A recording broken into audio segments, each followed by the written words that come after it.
Video के अंदर हम करने वाले हैं सत्याग्रह के बारे में पढ़ेंगे। तो सत्याग्रह इंडियन हिस्ट्री में एक बहुत ही इंपॉर्टेंट टॉपिक्स हो जाते हैं, क्योंकि क्लास 10th में और क्लास 12th में दोनों में हमको ये देखने को मिलते हैं।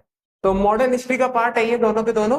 तो सत्याग्रह के बारे में बात करेंगे। जब हम सत्याग्रह की बात ही करेंगे तो सबसे पहले यार एक ही आदमी का नाम यहाँ पर ध्यान में आता है हमको, सत्याग्रह के नाम से। जब ये सत्याग्रह की बात होती है तो ये जो सत्याग्रह जो आइडियोलॉजी है, इसके कुल मिलाकर जनक कहें, the father of ideology of satyagraha, तो वो हम महात्मा गांधी को कह सकते हैं, क्योंकि ये महात्मा गांधी की ही आइडियोलॉजी है जो कि इंट्रोड्यूस करवाई गई है।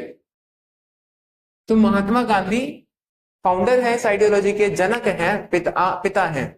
तो सत्याग्रह एक आइडियोलॉजी है, विचारधारा है, जिसका मतलब होता है emphasise the power of truth, सत्य की शक्ति के ऊपर जोर देना कि अगर आप सही हो तो भाई आप सही ही रहोगे, तो आपको ज्यादा कुछ करने की जरूरत नहीं है, आपको वायलेंस का सहारा लेने की कोई भी जरूरत नहीं है। अगर आप सही हो तो आप सही ही रहोगे। तो चलिए इसी टॉपिक में हम देखते हैं कहां से सत्याग्रह की शुरुआत हुई। तो सत्याग्रह की आइडियोलॉजी महात्मा गांधी ने शुरू की थी, जैसा कि मैं ऑलरेडी बता चुका हूं। फिर इसके बाद जब हम देखते हैं आगे, तो महात्मा गांधी ने जो सबसे पहला जो सत्याग्रह किया था वो इंडिया के अंदर नहीं किया था। महात्मा गांधी ने जो सबसे पहले सत्याग्रह किया था वो किया था 1905 के अंदर, जो कि साउथ अफ्रीका के अंदर था। तो 1905 साउथ अफ्रीका पहला सत्याग्रह महात्मा गांधी के द्वारा किया गया। तो ये क्वेश्चन जनरली पूछा जाता है, और अगर हम बात करें तो ये जो क्वेश्चन है, तो ये आगे यही वाला सेम क्वेश्चन आपका एसएससी के जो एग्जाम्स होते हैं उसमें भी कई बार पूछा गया है कि महात्मा गांधी ने पहला सत्याग्रह कब और कहां किया था। तो भारत नहीं आएगा, इसका जो सही एग्जाम उदाहरण होगा, सही जो आंसर होगा वो होगा साउथ अफ्रीका 1905। तो यहां तक तो सब कुछ ठीक है। अब महात्मा गांधी के बारे में, सत्याग्रह के बारे में पढ़ेंगे, तो महात्मा गांधी के बारे में ना पढ़ेगा तो पॉसिबल है नहीं है। तो थोड़ा वो देख लेते, बेसिक सी जानकारी देख लेते इनके बारे में। कब पैदा हुए थे सभी को याद रहता है, 2 अक्टूबर। 2 अक्टूबर सबको इसलिए याद रहता है क्योंकि इस दिन छुट्टी पड़ती है, इस दिन छुट्टी होती है, तो इसलिए सबको याद रहता है। फिर हम इसके बारे में बात करेंगे तो आगे चलते, तो भाई डेट तो याद है, डेट याद होने के बाद में सन याद नहीं रहती है। तो सन है इनकी 1869, 2 अक्टूबर ये तो डेट होने वाली है। तो 2 अक्टूबर 1869 ये डेट है, जो कि बहुत ज्यादा महत्वपूर्ण हो जाएगी। फिर इसके बाद हम क्या देखेंगे, फिर हम देखेंगे भाई ये कहाँ से पढ़े, इन्होंने पढ़ाई कहाँ से की थी। महात्मा गांधी ने जो अपनी पढ़ाई की वो 12वीं तक तो भारत में पढ़े। इसके बाद वो कहाँ गए, इसके बाद वो इंग्लैंड में बैरिस्टर की पढ़ाई करने चले गए। अब ये बैरिस्टर की पढ़ाई क्या होती है, देखिए बैरिस्टर की पढ़ाई बड़ी सिंपल सी पढ़ाई है। वो जो हमारे यहाँ पर एलएलबी की जो डिग्री होती है, लॉ की डिग्री होती है, उसको इंग्लैंड में और साउथ अफ्रीका में बैरिस्टर की जो पढ़ाई होती है उसको इंग्लैंड में और साउथ अफ्रीका के अंदर बैरिस्टर बोला जाता है, और इंडिया के अंदर उसी सेम डिग्री को लॉ की डिग्री यानी एलएलबी के नाम से हम जानते हैं, एलएलबी या फिर बीएलएलबी। तो डिग्री सेम है परंतु इसका नाम कंट्री वाइज अलग हो जाता है।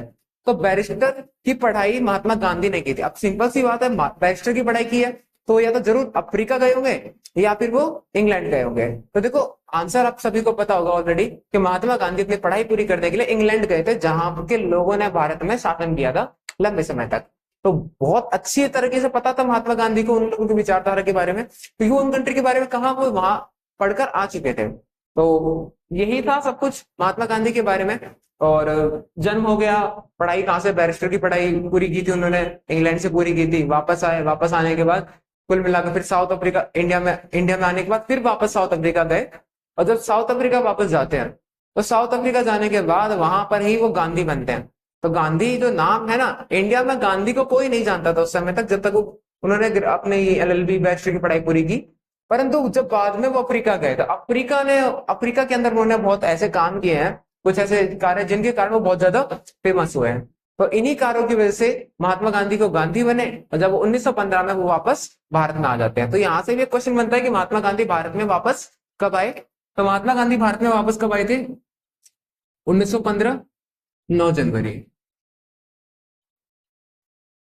1915 9 जनवरी को महात्मा गांधी भारत में वापस आ जाते हैं। अभी ध्यान रखना, इस दिन हम एक डे सेलिब्रेट करते हैं, एक प्रवासी भारतीय दिवस 1915 9 जनवरी को मनाया जाता है, क्योंकि 1915 9 जनवरी को महात्मा गांधी जो कि भारत को छोड़कर जा चुके थे वो वापस आ गए थे। इन्हीं की याद में प्रवासी भारतीय दिवस तभी से मनाया जाता है। तो प्रवासी भारतीय दिवस के बारे में आपको पता लग गया। तो महात्मा गांधी को देखो, अब साउथ अफ्रीका में तो फेमस है, पर इंडिया में महात्मा गांधी बिल्कुल भी फेमस नहीं है। तो महात्मा गांधी अब भारत में फेमस होने के लिए क्या करेंगे, तो महात्मा गांधी के गुरु हैं, पॉलिटिकल गुरु दो हैं, ध्यान रखिएगा। महात्मा गांधी के दो पॉलिटिकल गुरु हैं। पहले गुरु का नाम है गोपाल कृष्ण गोखले, जी के गोखले, और दूसरे गुरु का नाम है, जो कि दूसरे पॉलिटिकल गुरु हैं, उनका नाम है मोहम्मद अली जिन्ना। मोहम्मद अली जिन्ना के बारे में आप जानते होंगे, जिनको द फादर ऑफ पाकिस्तान बोला जाता है। लाइक हमारे यहाँ पर राष्ट्रपिता बोला जाता है, महात्मा गांधी को बोला जाता है नहीं, संविधान में से कहीं भी नहीं लिखा कि महात्मा गांधी राष्ट्रपिता है भारत के। तो और ऐसे ही मोहम्मद अली जिन्ना को पाकिस्तान का राष्ट्रपिता कहा जाता है। तो कहीं ना कहीं महात्मा गांधी के जो संबंध हैं वो पाकिस्तान से इसलिए जोड़कर देखे जाते हैं क्योंकि जो फादर ऑफ पाकिस्तान है तो वही महात्मा गांधी के पॉलिटिकल गुरु थे, इसीलिए उनका जो संबंध है थोड़ा सा जोड़कर देखा जाता है कि कहीं ना कहीं महात्मा गांधी पाकिस्तान के सपोर्टर रहे होंगे, इसीलिए उनका जो रिलेशन है पाकिस्तान के साथ में कहीं ना कहीं थोड़ी सी सिंपैथी नजर भी आती है कभी कभार। तो चलिए 1915 9 जनवरी, यहाँ तक तो बात क्लियर है। फिर इसके बाद आगे चलेंगे तो इंडिया के अंदर इन्होंने सबसे पहले लोगों के सामने आए हैं जब ये फरवरी का समय था। बनारस हिंदू यूनिवर्सिटी के सामने बनारस हिंदू यूनिवर्सिटी का इनॉग्रेशन हुआ और वहां पर गोपाल कृष्ण गोखले के साथ में महात्मा गांधी भी इनवाइट किए जाते हैं। तो महात्मा गांधी वहां पर सभी लोगों के सामने जाते हैं और वहां पर इन्होंने एक अजीब सा एक भाषण देते हैं। अजीब भाषण इन द सेंस कि जैसा लोगों ने भाषण सभी लोगों ने भाषण दिया, वहां पर जैसा लेक्चर सभी लोगों ने दिया, महात्मा गांधी का जो लेक्चर था उनसे बिल्कुल अलग हुआ करता था। महात्मा गांधी का लेक्चर बिल्कुल अलग था और वो कुछ लेक्चर ही ऐसा था जो कि गरीब लोगों के सपोर्ट में था, किसानों के सपोर्ट में था, मजदूरों के सपोर्ट में था। तो एक अलग लेक्चर है। अब जिन लोगों ने सुना तो उन लोगों के मन में एक आइडिया आ गया कि हाँ भाई, ये जो इंसान है वो हमारे लिए जरूर कुछ अच्छा करेगा, ये गरीबों के बारे में सोचता है। क्योंकि उस समय तक जो कांग्रेस पार्टी थी वो कहीं ना कहीं अमीर लोगों का ही नेतृत्व करती थी, उन्हीं लोगों की बातें सुनती थी। तो ये महात्मा गांधी की मेन आइडियोलॉजी है और ये महात्मा गांधी के बारे में जस्ट थोड़ी सी चीजें बताई, ज्यादा कुछ नहीं बताया।